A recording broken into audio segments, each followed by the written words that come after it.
Me oleme Vanemuise teatri õmblustöökojas ja just siin õmmeldakse praegu kostüüme, mida me näeme laval operetis Silva.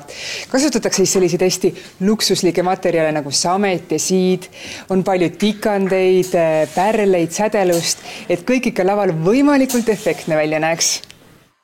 Laual siis ongi teie kostüüm valmimas? No mul on endal ka põnev, ega ma ei ole ju näinud, ma olen ainult näinud jooniseid ja natuke niisuguseid aluskleite, aga nii nagu ma tean, on väga palju helesinist, väga palju hõbedat ja väga palju sära ja kive, et selles mõttes, et ma usun, et tuleb väga elegantne.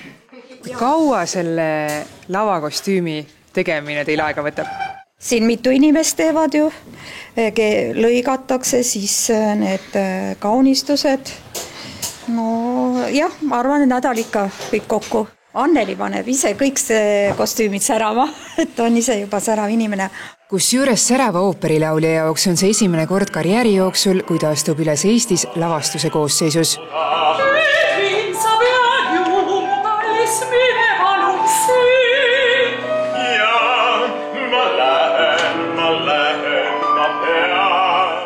See on klassikaline opereti armastuslugu ja tegemist on ikkagi ühe kabaree diivaga, keda kõik härrased kabareedes jumaldavad, aga teades selle ajastu staatuseid, et ikkagi vürstid ja graafid ei tohtinud nii-öelda abielluda kabaree tüdrukutega, et see on täpselt see story, et ikkagi üks vürst otsustab selle otsuse teha, selle kabaree daamiga ennast siduda, sellest tekib muidugi suur draama perekonnas, aga see draama laheneb päris positiivselt. Ma ei taha selline olla!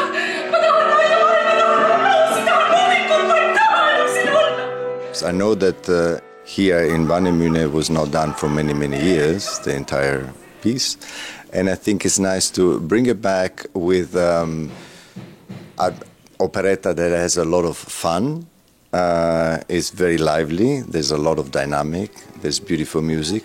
Kõik, kes juba Giorgio Madia lavastaja Giorgio Madia töödega kursis on Vanemuise teatris, nad teavad, et Giorgio teeb asju väga kvaliteetselt, ta teeb sellise väga hea joonega, pika joonega, ilus joonega, kuna ta on ise ka koreograaf, siis asi kuidagi see koreograafia ja näitekunst tal kuidagi sulanduvad üheks selliseks suureks ühtseks massiks, nagu hästi ilusaks massiks, mille ta pakib sellisesse hästi ilusasse ja hõrku ja siukse voolavasse välimusse ka, nii et see on ilus, see tuleb väga ilus, ma usun.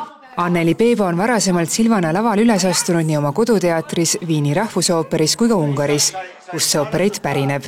Ma olen Silvat varem teinud muidugi palju nooremas eas, et selles mõttes, et kui oled juba natukene eakam, siis sinna külma vette hüppamine ja tantsimine ja võib-olla ka napid riided seljas on ikkagi täiesti challenge minu jaoks. She's a fantastic singer. And she's a person with, or an artist with a lot of personality, and has the right age to portray a diva of an operettan era. Operett Silva esietendab Vanemuises 22. novembril ja nii jagabki Anneli Peebo end praegu proovide perioodil Tartu ja Viini vahel. No Tartus on ilus olla, minu meelest peale seda kultuuripealina saamist on Tartu nagu nii kauniks läinud.